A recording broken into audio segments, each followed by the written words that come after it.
26 और 27 दिसंबर को भीषण ठंड से जूझने को तैयार रहे लोग। मौसम विभाग ने भारी बर्फबारी का जताया अंदेशा।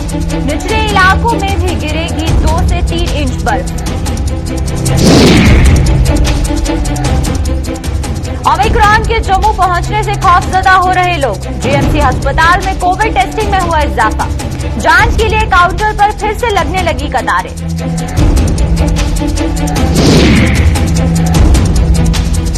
परिसीमन आयोग के ड्राफ्ट पर खुशी से झूम रहा शेड्यूल कास्ट समुदाय। पैंथर्स ने अंधेरे में रखने का लगाया आरोप।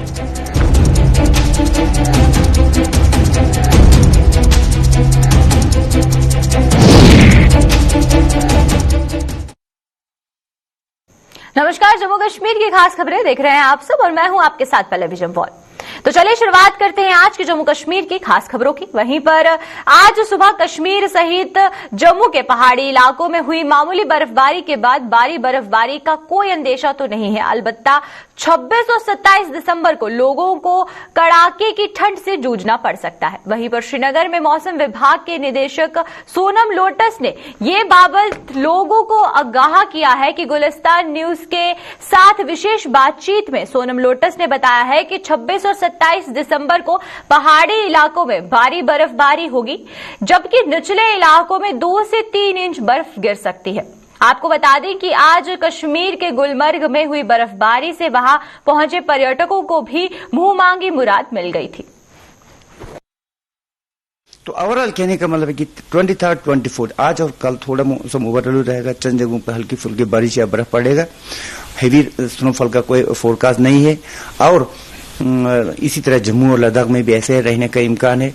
तो 26 और 27 के दरमियान बीच में यानी 26 और 27 दिसंबर को मैदानी इलाकों में भी 2 से लेकर 3 इंच तक बर्फ गिरने का इम्कान है और पहाड़ी इलाकों में आइसोलेटेड हेवी स्नोफॉल भी होने का इम्कान है। पहाड़ी इलाकों में ज्यादा, लेकिन मैदानी इलाकों में तो अभी के हिसाब से कोई हेवी स्नोफॉल नहीं है। पर अभी हम देखते हैं, मॉनिटर करते हैं, अभी और स्टिल 2-3 दिन है, हम टाइमली बताएंगे। लेकिन 26 और 27 के बीच में बर्फ है। कुछ महीने पहले कोरोना की दूसरी लहर के शांत होने पर कोविड टेस्टिंग में भी कमी देखी जा रही थी, लेकिन अब एक बार फिर संक्रमितों के मामले बढ़ने से लोग दहशत में आ गए हैं। रही सही कसर जम्मू में ओमिक्रॉन की दस्तक ने पूरी कर दी है। जम्मू के जीएमसी अस्पताल परिसर में कोविड जांच केंद्र पर अब फिर से लोगों की कतारें लगने लगी हैं। जम्मू जिले में मौजूदा समय में कोरोना संक्रमितों के रोजाना 20 के करीब मामले सामने आ रहे हैं और हाल ही में 2 महिलाओं व एक 10वीं कक्षा की छात्रा में ओमिक्रॉन वेरिएंट की पुष्टि होने से लोग खौफजदा हो गए थे। वहीं पर कोविड टेस्टिंग में भले ही इजाफा हो गया है, लेकिन गनीमत यह है कि संक्रमितों की संख्या में भारी इजाफा नहीं हो रहा है। नमस्कार सर, टेस्टिंग पहले से थोड़ा बढ़ी है। पॉजिटिव वगैरह कोई ज्यादा नहीं आ रहे हैं, लेकिन टेस्टिंग बढ़ी है पहले से। थोड़े दिन से टेस्टिंग थोड़ी इंक्रीज हुई है और लोग भी थोड़े टेस्ट की तरफ जा रहे हैं। जिनको कोई भी सिम्टम्स आ रहा है वो टेस्टिंग के लिए आ रहे हैं। लोगों को यही मैसेज देंगे कि कोविड एप्रोप्रिएट बिहेवियर अपनाएं और मास्क पहनें। टेस्ट का जो ओमिक्रॉन अभी ये बोल रहे हैं जैसे एक 3rd वेव आ रही है, उसमें लोगों में अवेयरनेस आ रही है, अच्छी बात है। काउंटर पे भी 1-2 दिन से हम देख रहे हैं कि यहाँ पे रश है, तो लोगों में जागरूकता आ रही है और लोग वो यहाँ पे आके टेस्ट कराने, जैसे किसी को खांसी है, किसी को जुकाम है, किसी को अगर कोई छोटा मोटा सिम्टम नजर आता है तो वो अपना टेस्ट करवा रहा है। वो अच्छी बात है क्योंकि ये अवेयरनेस आ रही है हमारे JNK के अंदर। गवर्नमेंट अच्छा काम कर रही है कि वो लोगों को बता रही है कि जागरूक रहो, डिस्टेंस रखिए, मास्क पहनिए। वो अपना यहाँ पे टेस्ट करवा रहे हैं, उससे कम से कम ये पता लग जाएगा कि उसको कोई प्रॉब्लम है या नहीं है। वो अपनी जो उसका शक शुबा है वो दूर हो जाएगा। और गवर्नमेंट भी को हम ये अपील करते हैं कि काउंटर पे वो अपनी 1-2-4 बंदे की जो है स्टाफ का बढ़ाएं, ताकि जो लोग आते हैं वहां पे रश ना पड़े। तो जो काउंटर पे रश पड़ता है तो वो भी लोग मतलब उनको तकलीफ होगी या वाइब्रेशन होगी। परिसीमन आयोग के ड्राफ्ट में शेड्यूल ट्राइब समुदाय के लिए 9 सीटें आरक्षित करने के प्रस्ताव से यहां के समुदाय खुशी से फूले नहीं समा रहे हैं। वहीं पर भाजपा के साथ जुड़े इस समुदाय के कई लोगों ने आज जम्मू में भाजपा मुख्यालय के बाहर नाच गाकर अपनी खुशी का इजहार किया। इन लोगों का कहना था कि पिछले 70 सालों में उन्हें अब जाकर कहीं इंसाफ मिलने की एक किरण नजर आई है, जिसके लिए वे परिसीमन आयोग के साथ साथ भाजपा के आभारी हैं।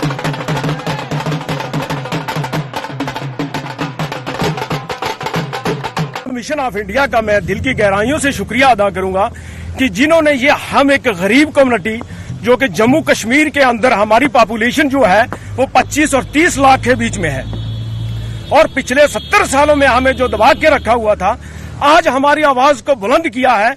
उसके लिए मैं प्राइम मिनिस्टर ऑफ इंडिया का और हिंदुस्तान की जो गवर्नमेंट है, मैं उनका शुक्रिया अदा करना चाहता हूं कि उन्होंने इस कम्युनिटी को पहली बार अगर इस मजलूम कौम की अगर आवाज सुनी गई है, वो पहली बार 70 सालों में पहली बार सुनी है। मैं अपनी तमाम कम्युनिटी की ओर से और जितने भी हमारे जम्मू कश्मीर के अंदर ये गुज्जर बकरवाल जो कम्युनिटी है, इनकी ओर से गवर्नमेंट ऑफ इंडिया का और हदबंदी कमीशन ऑफ इंडिया का मैं दिल की गहराइयों से शुक्रिया अदा करता हूं कि जिन्होंने ये हम पे एहसान किया। हमें भारतीय जनता पार्टी के दौर में इंसाफ मिला है। मैं कहूंगा कि नेशनल कॉन्फ्रेंस कांग्रेस और पीडीपी का राज रहा जम्मू कश्मीर में कई सालों के बाद। आज अगर जम्मू कश्मीर के इतिहास की बात करें तो यहाँ बीडीसी डीडीसी उसके लिए सीटें रिजर्व हुई, तो आज का हमारा जो जश्न है, ये 9 सीटें जो हमारी सेंट्रल सरकार ने एसटी कम्युनिटी के लिए रिजर्व की हैं। हम दिल की गहराइयों से पूरा जम्मू कश्मीर की हमारी आवाम, जिसमें हमारे गुज्जर बकरवाल गद्दी सिबी भाई हैं, शेड्यूल ट्राइब लोग, जो उनके लिए 9 सीटें रिजर्व की हैं। हम दिल की गहराइयों से प्रधानमंत्री मोदी साहब का और जम्मू कश्मीर के हमारे रविंद्र रैना साहब, अशोक गहलोत साहब, पूरी पार्टी का शुक्रिया अदा करना चाहते हैं कि जिन्होंने ये लड़ाई लड़के हमारे लिए 9 सीटें रिजर्व की। आज लोग बड़े बड़े दावे करते हैं, बड़ी बड़ी बातें करते हैं, वो उनके दावे झूठे हैं, उनके वायदे झूठे हैं। तो पहली बार अगर किसी कम्युनिटी, हमारी कम्युनिटी को इंसाफ मिला है तो भारतीय जनता पार्टी के दौर में मिला है। पैंथर्स पार्टी ने एक बार फिर परिसीमन आयोग के सहयोगी सदस्यों के साथ हाल ही में दिल्ली में हुई बैठक का और आयोग द्वारा जारी किए गए ड्राफ्ट पर सवाल उठाए हैं। पैंथर्स का कहना है कि इस ड्राफ्ट की कई गई घोषणाओं पर भी अभी तक असमंजस की स्थिति बनी हुई है, क्योंकि आयोग अपने सहयोगी सदस्यों के साथ विस्तार से मसौदा साझा नहीं कर पाया है। पैंथर्स चेयरमैन हर्षदेव सिंह ने जम्मू में आज एक प्रेस कॉन्फ्रेंस के दौरान ये खुलासा करते हुए आरोप लगाया है कि इससे ये साफ हो गया है कि जम्मू कश्मीर में परिसीमन करवाने की केंद्र सरकार की कोई मंशा नहीं है। साफ नजर आता है कि कोई भी कारकर्दगी डिलिमिटेशन करने की नए सिरे से जम्मू कश्मीर में 90 सीटों की हदबंदी करने के लिए कोई भी एक्सरसाइज अभी तक डिलिमिटेशन कमीशन ने नहीं की है, क्योंकि इस किस्म की कोई भी जानकारी एसोसिएट मेंबर्स के साथ शेयर ही नहीं की गई। और 21 महीने होने के बावजूद भी इस तरीके का जो रवैया डिलिमिटेशन का है, ऐसा लगता है कि सरकार की कोई मंशा नहीं है जम्मू कश्मीर में डिलिमिटेशन करवाने की। डिलिमिटेशन को जानबूझकर डिले किया जा रहा है ताकि जम्मू कश्मीर में जमहूरी निजाम से लोगों को महरूम रखा जाए और भारतीय जनता पार्टी की सरकार अपना प्रॉक्सी रूल जम्मू कश्मीर के अंदर जारी रख सके। एक बहुत बड़ा प्रश्न यहां ये उठता है कि 2 साल में आपसे कोई भी कार्रवाई डिलिमिटेशन करने के लिए 90 सीटों की नहीं हुई। आंगनवाड़ी वर्करों ने जम्मू कश्मीर प्रशासन पर उन्हें बंधुआ मजदूर बनाए जाने का आरोप लगाते हुए आंदोलन शुरू कर दिया है। अन्य राज्यों की तर्ज पर इस केंद्र शासित प्रदेश में सेवाएं दे रही आंगनवाड़ी वर्करों का मानदेय बढ़ाने और प्रमोशन पॉलिसी बनाए जाने की मांग को लेकर जम्मू में आज इन महिलाओं ने जोरदार प्रदर्शन किया। आंगनवाड़ी वर्करों ने शहर में एक रैली निकालने की कोशिश भी की, लेकिन पुलिस ने इस कोशिश को नाकाम बना दिया। मात्र 600 रुपया देके इन्होंने हमें बंधुआ मजदूर समझ रखा है। हर डिपार्टमेंट हमारे से काम लेते हैं, लेकिन कोई एक नया रुपया देने को तैयार नहीं है। आज आंगनबाड़ी वर्कर बहनें बहुत रोष में हैं, अपना धरना प्रदर्शन प्रोटेस्ट करके जे माननीय एलजी साहब को अपना संदेश दे रही है कि जल्द से जल्द हमारी आंगनबाड़ी वर्कर बहनों का पैसा बढ़ाया जाए और जो प्रमोशन पॉलिसी है 100% प्रमोशन पॉलिसी इन्हीं को दी जाए। और जो एक्स्ट्रा काम करवाते हैं हमारी आंगनबाड़ी वर्कर बहनों को, बंधुआ मजदूर समझकर उनका जल्द से जल्द एक्स्ट्रा पैसा दिया जाए। यही मांग करती है हमारी आंगनबाड़ी वर्कर बहनें कि हरियाणा की तर्ज पर हमारा भी पैसा बढ़ाया जाए। बाकी स्टेटें पैसा बढ़ा रही हैं और इस महंगाई के जमाने में मात्र 600 रुपए में हमारी आंगनबाड़ी वर्कर बहनों का गुजारा करना बहुत मुश्किल हो रहा है। 2010 के बाद इन्होंने कोई पैसा नहीं बढ़ाया। तो मैं मांग करती हूँ इस मीडिया के माध्यम से कि हमारी आंगनबाड़ी वर्कर बहनों का पैसा जल्द से जल्द बढ़ाया जाए। अगर ये हमारी मांग नहीं स्वीकार करते हैं तो आप देख सकते हैं आज हर डिस्ट्रिक्ट से बहनें आई हुई हैं और बहुत रोष में हैं। माननीय एलजी साहब से मैं निवेदन करती हूं कि वो जल्द से जल्द आंगनबाड़ी वर्कर बहनों का ये दर्द समझे और बहुत जल्द पैसा बढ़ाएं, नहीं तो हमारा और संघर्ष तेज होने जा रहा है। प्रदेश कांग्रेस कमेटी का कार्यकारी अध्यक्ष बनाए जाने के लिए पूर्व मंत्री व पार्टी के रमन भल्ला ने कांग्रेस हाईकमान का आभार जताया है। रमन भल्ला ने ये जिम्मेदारी मिलने पर पीसीसी अध्यक्ष गुलाम अहमद मीर द्वारा किए गए प्रयासों की भी सराहना की और प्रदेश कांग्रेस के आला नेताओं और कार्यकर्ताओं ने रमन भल्ला के साथ लेकर शहर में आज एक रैली निकाली और उनसे उम्मीद जताई है कि वो इस जिम्मेदारी को पूरी निष्ठा और ईमानदारी के साथ निभाएंगे।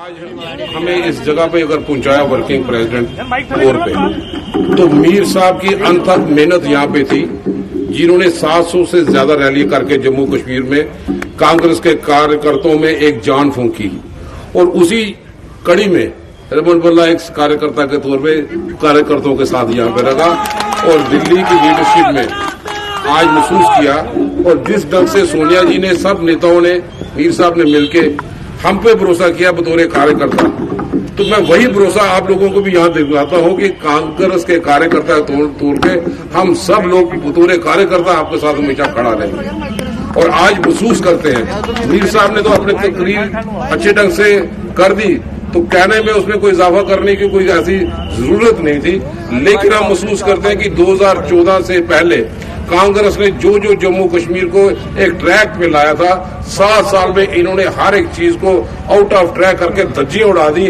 डेमोक्रेटिक इंस्टीट्यूशन को बुलडोज करने की कोशिश की। पीडीपी अध्यक्ष महबूबा मुफ्ती द्वारा लगातार पाकिस्तान के कसीदे पढ़े जाने पर गुस्साए डोगरा फ्रंट ने जम्मू में आज एक बार फिर प्रदर्शन किया है। डोगरा फ्रंट ने महबूबा मुफ्ती को तिहाड़ या जेल या फिर पाकिस्तान भेजे जाने की मांग को दोहराते हुए जम्मू में बुधवार को उनके द्वारा सुंजवा इलाके में दिए गए भाषण को सरासर देशद्रोह करार दिया। फ्रंट का कहना है कि महबूबा को जिया उल हक और मोहम्मद अली जिन्ना की याद ज्यादा सताती है, लिहाजा उन्हें या तो तिहाड़ जेल या फिर पाकिस्तान भेजने का बंदोबस्त किया जाना चाहिए। महबूबा मुफ्ती सिर्फ पाकिस्तानी नेता जिया उल हक, उसको जिन्ना, उसको वही याद आने का प्रयास हो रहा है, उसको जिन्ना बड़ा याद आ रहा है, जिसको जिन्ना याद आ रहा है उसको जिन्ना के पास भेजो, जिसको जिया उल हक याद आ रहा है उसको जिया उल हक के पास भेजने का प्रयास करो। वो जम्मू कश्मीर की धरती के ऊपर क्या करने का, कल मैंने देखा उसको हार डाल करके, जिन लोगों ने जम्मू के अंदर हार डाला उसको, जो पाकिस्तान की बात करते हैं, उनको छोड़ने का विचार नहीं होगा। जम्मू की जनता पकड़ करके उनको नस्ते-नबूद करने का प्रयास करेगी। इसलिए मैं मांग करना चाहता हूं, हे महबूबा मुफ्ती, और इसको तिहाड़ जेल भेजो या इसको पाकिस्तान भेजो, क्योंकि इसको पाकिस्तान बड़ा याद आ रहा है। यहाँ के नेता याद नहीं आते उसको, पाकिस्तानी याद आते, सुभाष चंद्र याद नहीं आते उसको बड़े बड़े नेता जिन्होंने कुर्बानी हिंदुस्तान के लिए दी है, उनके विषय के अंदर शब्दों का उच्चारण नहीं करना चाहती। इसलिए इसको तिहाड़ जेल भेजो या पाकिस्तान भेजो। धन्यवाद, आपका शुक्रिया। सूरनकोट डिग्री कॉलेज के हिस्ट्री डिपार्टमेंट के स्टूडेंट्स को आज जिला पुंछ के विभिन्न इलाकों की सैर करवाई गई। ये सैर सपाटा मात्र मौज मस्ती के लिए नहीं था, बल्कि ये उनके पाठ्यक्रम का एक हिस्सा था, जिसके तहत इन स्टूडेंट्स को जिले के धार्मिक व ऐतिहासिक स्थलों की जानकारी दी गई। एक दिवसीय इस टूर के दौरान इन स्टूडेंट्स को साईं मीरा जियारत, नंगाली साहिब, बूढ़ा अमरनाथ, पुंछ फोर्ट और मोती महल ले जाकर इन धरोहरों के इतिहास के बारे में भी जानकारी दी गई। टूर हमारा हिस्ट्री की जानिब से जा रहा है और इसमें हम हिस्टोरिकल मोनूमेंट्स जो भी हैं पुंछ में, जैसे किला है अपना, मोती महल हो गया, शीश महल हो गया, और जैसे हम बुक्स में पढ़ते हैं कि जो चीज़ें बताई जाती है उसको जब हम फील्ड में उतर के देखेंगे तो वो कई हद तक हमें अच्छी लगेंगी और हम बेहतर तरीके से वो जान सकेंगे और समझ सकेंगे उन सारी चीज़ों को। स्किल का एक सिलेबस लगता है जिसमें हेरिटेज और टूरिज्म को लेकर लग रहा है, तो उसके रिलेटेड हमारे जितने भी हिस्ट्री के डिपार्टमेंट के बच्चे हैं वो मैं जैसे हमारे कॉलेज के अथॉरिटी की तरफ से हम उनको पुंछ के जो हिस्टोरिकल मॉन्यूमेंट्स होंगे जिसमें पुंछ फोर्ट हो गया, मोती महल हो गया, बलदेव महल हो गया, और उसके साथ साथ रिलीजियस जो टूरिज्म है हमारा जिसमें नगाली साहब गुरुद्वारा हो गया, बुढ़ा अमरनाथ हो गया, और साईं अलाई बख्श और साईं मीरा साहब की इज्जत, ये एक ही दिन का टूर है जिसमें इन बच्चों को आज हमने सिर्फ बागडेडी, पुंछ फोर्ट और मोती महल और बलदेव महल को विजिट करवाना है और बच्चों को दिखाना है कि इसका आर्किटेक्ट कैसा है और उसके साथ साथ कब का बना है और कैसे बना है, और यही चीजें प्रमोट करनी चाहिए हमें, और हमारे बच्चे जो हैं इस वक्त वही विजिट करने जा रहे हैं। पंजाब में जारी किसान आंदोलन के चलते बीते 4 दिनों से जम्मू में रेल यातायात पूरी तरह से ठप पड़ा हुआ है। ना तो कोई ट्रेन जम्मू से चल रही है और ना ही जम्मू पहुंच रही है, जिससे रेल यात्रियों को खासी दिक्कतों का सामना करना पड़ रहा है। यात्रियों के पास सड़क मार्ग के अलावा सफर करने के लिए कोई विकल्प नहीं बचा हुआ है। जम्मू से रवाना होने वाले यात्रियों में सबसे अधिक यात्री माता वैष्णो देवी की यात्रा कर अपने घरों में लौटने वालों की है। वहीं पर भारतीय रेलवे द्वारा भले कुछ विशेष रेलगाड़ियों का संचालन किया जा रहा है, लेकिन रूट बदले जाने से ज्यादातर यात्रियों को इसका फायदा नहीं हो रहा है। जम्मू रेलवे स्टेशन के बाहर फंसे यात्री उन किसानों को कोसने को मजबूर हो रहे हैं जो पंजाब में रेलवे ट्रैक पर डटे हुए हैं। किसान आंदोलन की वजह से सभी जितने भी लोग यहाँ घूमने आए हैं, कुछ दर्शन करने आए हैं, उन सभी को काफ़ी परेशानियां झेलनी पड़ रही हैं, क्योंकि किसान आंदोलन की वजह से काफ़ी ट्रेनें रद्द हो चुकी हैं, जिसकी वजह से लोग अपने घर नहीं पहुँच सकते हैं ट्रेन की, और उन्हें बाय बस जाना पड़ेगा या फिर देखते हैं कैसे क्या जाते हैं, कब ट्रेन आती हैं उस हिसाब से। और उनको किसान को जितने भी हैं उनको सरकार से ये मुद्दा रखना चाहिए, क्योंकि ये आज से नहीं काफ़ी दिनों से चल रहा है, लगभग 1-1.5 साल हो रहे हैं, और वो अभी तक उनकी बात ना सरकार ने अभी सुनी है और ना वो सही से कह पा रहे हैं। इस वजह से आम जनता को ज़्यादा दिक्कतें हो रही हैं। नहीं, ये तो एक तरीके से दूसरों को परेशान करना हुआ। अगर आपको कहना है तो आप सरकार से जाकर कहें, आप उनसे बात करें, आप जनता को क्यों परेशान कर रहे हैं? अब हम लोगों ने थोड़ी ना उनका कुछ बिगाड़ा हुआ है।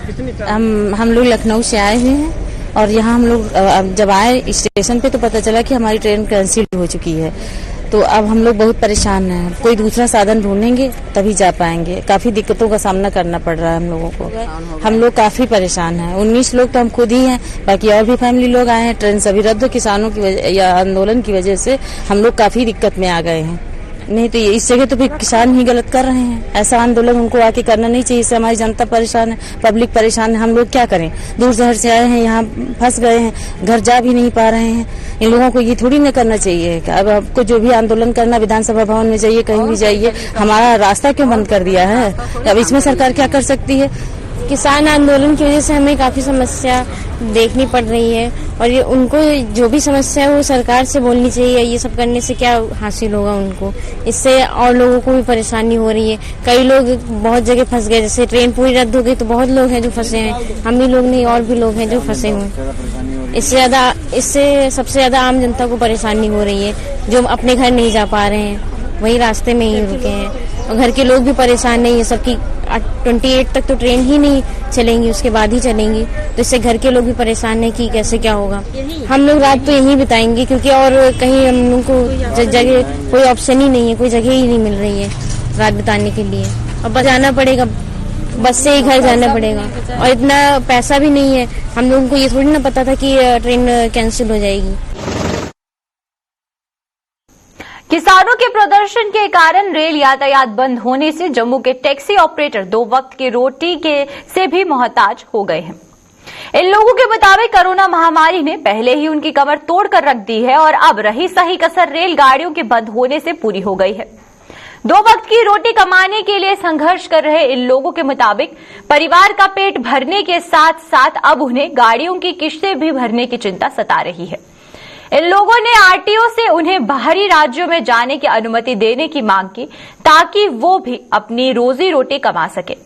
टैक्सी ऑपरेटरों का आरोप है कि बाहरी राज्यों की टैक्सियां बिना किसी रोक टोक के जम्मू आ रही हैं, लेकिन उन्हें जम्मू से बाहर जाने की अनुमति नहीं दी जा रही है। देखिए, पहले तो मैं ये आपको बताऊं कि 2 साल से आगे हम काफी मार झेल चुके हैं कोरोना की वजह से। तो अभी ये थोड़ा बहुत दाल रोटी चल रहा था सबका। अब ये ट्रेन 2-3 दिन से ट्रेनें भी बंद है, तो यहाँ पे कारोबार बिल्कुल नहीं है और टोटली बिल्कुल कोई भी पैसेंजर ना आ रहा है। तो मैं गवर्नमेंट से गुजारिश करता हूँ कि ये ट्रेनें जो नहीं चल रही हैं उनका जल्द से जल्द मसला हल किया जाए और ट्रेनें चलाई जाएं, जिससे लोगों की रोजी रोटी और जो लोगों को बाहर से लोग आए हैं उनको जो परेशानी हो रही है वो भी खत्म हो सके। इसके साथ ही मैं आरटीओ जम्मू से अपील करता हूँ कि जो हमारे स्टेट परमिट की गाड़ी है उनकी जो परमिशन जैसे पहले दी जाती थी वो खोली जाए, जिससे कि हम भी यहाँ से जो पैसेंजर अगर कहीं बाहर जाने वाला है, जहाँ कोई बीमार है, जहाँ कोई यात्रा के लिए जाता है, तो उसको लेके हम भी बाहर जा सके। क्योंकि हमारे पास सारी गाड़ी यहाँ पे स्टेट परमिट है, तो स्टेट परमिट की वजह से हम पठानकोट भी क्रॉस नहीं कर पा रहे हैं, क्योंकि आगे जाने से एक तो हमारा रिस्क कवर नहीं है और दूसरा वहाँ पे काफी ज्यादा जुर्माना करते हैं पंजाब में अगर जाए या दिल्ली जाना हो किसी को। सर, हमें सबसे ज्यादा परेशानी इसलिए आ रही है कि अगर हम अपनी गाड़ी की 20,000 रुपया किस्त है तो हम उसको कैसे पे कर सकते हैं। हमारी गाड़ी जो है ये पठानकोट भी नहीं जा पा रही है। लोगों जो बाहर की जो ट्रैवल एजेंसी की गाड़ियां जो है वो बिना परमिशन की दिल्ली तक जा रही है, दिल्ली से आगे भी जा रही है। परेशानी तो हमें आ रही है। हम क्या कर रहे हैं? हम यहाँ पे आज 4 दिनों के गाड़ियां लगा के बैठे हैं, हमें तो कुछ भी नहीं यहाँ पे। हमारा तो लॉस चल रहा है यहाँ पे। हम तो कागज अगर न्यू कराते हैं सब कुछ हमारे खाते में आ रहा है। बाहर जो प्राइवेट गाड़ी जा रही है, दिल्ली से जो गाड़ी आ रही है, दिल्ली नंबर की गाड़ी है, हरियाणा नंबर की गाड़ी, पंजाब नंबर की गाड़ी, वो जम्मू में हर जगह पे इंटर जा रही है। और क्या उसको पूछने वाला कोई नहीं है? ना कोई आरटीओ पूछ रहा है, ना कोई डीसी पूछ रहा है, कोई नहीं पूछने वाला उसको कौन पूछेगा? अगर हमारी अगर पीली प्लेट अगर गाड़ी मिलती है तो आरटीओ भी आगे आ जाता है, चाहे वो कोई ट्रैफिक वाला होता है वो भी आगे आता है, कागज चेक कराओ जी, आप बताओ आपकी क्या रेट आया है। हम सब कुछ बता रहे हैं कि हमारी यूनियन की पर्ची कट रही है, यहाँ पे जो रेट होता है वही हम लेके जाते हैं। तो बाहर की गाड़ियां जो आ रही है वो क्यों नहीं कर रहे हैं? वो तो डबल रेट पे जा रहे हैं। यहाँ पे 15,000 भी जा रही है। अभी पीछे ये बसें बंद हुई है, तो बसें देखो यहाँ पे ट्रेनें बंद हुई है, तो बसें क्या रेट गई है? 3,000 रुपया पर डे जा रहा है। एक बंदी का किराया जो है 3,000 रुपया ले रहे हैं। तो हम क्या कर रहे हैं? हम तो कुछ भी नहीं कर रहे हैं। लॉस तो सबसे ज्यादा हमें हो रहा है। यहाँ पे कोई पूछने नहीं आ रहा। जो कोई पूछता है कि आपने लुधियाने जाना या उधर जाना, हम कहते हैं कि नहीं, हम नहीं जाएंगे जी, हमारे पास परमिशन नहीं है। क्या कर सकते हैं? जो बस का किराया जो है वो दिल्ली तक जा रहे हैं, 3,000 रुपया भी लेके जा रहे हैं। क्या उनको रोकने वाला कोई भी नहीं है? ये तो आरटीओ ने करनी है। और आरटीओ को ये चीज देखनी चाहिए। पहले जैसे हमें मिलती थी, हम पंजाब जाते थे, हर जगह पे जाते थे, अब क्यों नहीं दे रहे वो? राजौरी पुंछ को कश्मीर से जोड़ने वाली ऐतिहासिक मुगल रोड एक बार फिर यातायात के लिए बंद कर दी गई है। मुगल रोड पर हल्की बर्फबारी हुई और फिसलन वाहन चालकों के लिए खतरनाक साबित होती है, जिसके चलते प्रशासन और ट्रैफिक पुलिस ने दोनों ओर से यातायात पर रोक लगा दी है। हालांकि मुगल रोड बंद होने से राजौरी पुंछ के लोगों को दिक्कतों का सामना भी करना पड़ता है। लोगों ने मुगल रोड पर टनल परियोजना को जल्द शुरू करने की मांग की है, ताकि मौसम की मार के कारण अक्सर बंद रहने वाला ये रास्ता साल भर खुला रह सके। अफसोस की बात है कि हम तो ये कहते हैं कि ये जो मुगल रोड है, ये मुगल शाहरा जो है 12 महीने चलनी चाहिए। अभी तो बर्फ भी नहीं है, आज छोटी मोटी है। तो मेरी महकमा से ये गुजारिश होगी कि मशीनें, क्योंकि आपको दस्तयाब हैं, साथों साथ मशीनें लगा के बर्फ हटाई जाए, ताकि लोगों का आना जाना जो है उसमें आसानी रहे। स्टेशन से भी कहूंगा कि वो भी इस बार गौर करें और कम से कम 1 महीना जब तक ज्यादा बर्फबारी नहीं हो जाती, इस रोड को चालू रखा जाए। कई मामलात हैं वो नजदीक पड़ता है, गरीब लोग हैं वो सोहरा में जाते हैं, वहाँ मुफ्त इलाज होता है। तो इससे ये बातें जो है राजौरी पुंछ के लिए बड़ी अहम है। करना चाहिए, जब गवर्नमेंट ऑफ इंडिया ने पैसे मखसूस कर दिए, टनल बनना चाहिए, इसमें क्या तंगी की बात है। मैं आपके जनरल का बहुत बहुत शुक्रिया अदा करता हूँ कि आप लोगों की बात जो है आवाम तक रखते हो और सरकार तक पहुँचाते हो। आपका भी शुक्रिया। और आपके Jammu Kashmir reserve categories empowerment alliance ने परिसीमन आयोग के ड्राफ्ट को सार्वजनिक करने और लोगों की राय लेने की मांग की है। जम्मू में आयोजित एक प्रेस कॉन्फ्रेंस के दौरान अलायंस के प्रधान जीएल थापा ने कहा कि सरकार से परिसीमन आयोग के ड्राफ्ट को सार्वजनिक करे और वहीं पर हितधारकों के साथ साथ आम लोगों से बातचीत कर उनकी भी राय ली जाए। थापा ने पहाड़ियों को सरकार द्वारा एसटी का दर्जा देने की कवायद की भी कड़ी आलोचना की। कमीशन की इन्होंने रिपोर्ट रखी है, इसे पब्लिकली रखें, पब्लिक डोमेन में डालें, ताकि लोग जो हैं वो अपनी अपनी प्रतिक्रिया रखें और जो स्टेक होल्डर्स हैं उनसे जो मसले जो हैं, प्रॉब्लम जो हैं वो डिस्कस करें और फिर जाकर के जो है इसका फैसला लें। फिर ये देखने में आया है कि one of the ministers of the central government उसने ये क्लेम किया जस्ट आफ्टर द ये कि डिलिमिटेशन कमीशन रिपोर्ट जो डिस्कस हुई कि सारे जो हैं ये तैयार हैं, वेलकम किया है, जबकि नेक्स्ट डे ही हमने पढ़ा वो जो चीफ पैटर्न हैं नेशनल कॉन्फ्रेंस के डॉक्टर अब्दुल्ला और उनका ग्रुप है गुप्कार ग्रुप, उन्होंने इसे सीरियसली जो है रिजेक्ट किया है and they are planning to go to the Supreme Court of the law. तो इससे लगता है कि करनी और कथनी में फर्क देखा जा रहा है। इसी तरीके से यहाँ ये अक्सर सुनने में आ रहा है कि ये जो शेड्यूल्ड ट्राइब का स्टेटस जो है that is likely to be given to the people on the basis of the language they speak, Pahari speaking people, there as वो अनलॉफुल है, अनकॉन्स्टिट्यूशनल है, इलीगल है। और वो जो एज पर द ये जो शेड्यूल्ड ट्राइब्स ऑर्डर है, जहाँ scheduled tribes amendment act of 1991 है, उन्होंने 12 कास्ट जो हैं शेड्यूल्ड ट्राइब में जो है वो आइडेंटिफाई करके रखी है। और अगर ये जबरदस्ती ऐसा कर देते हैं तो मैं कहूंगा कि ये जो बेचारे गरीब लोग जो हैं, ये जो इनोसेंट लोग जो हैं, ये जो अनपढ़ लोग जो हैं, जो दबे कुचले लोग एसटी के जो हैं, इनके राइट्स पे डाका डालने वाली बात। तो चलिए अब तक की जम्मू कश्मीर की खास खबरों में फिलहाल इतना ही। मुझे दीजिए इजाजत, नमस्कार।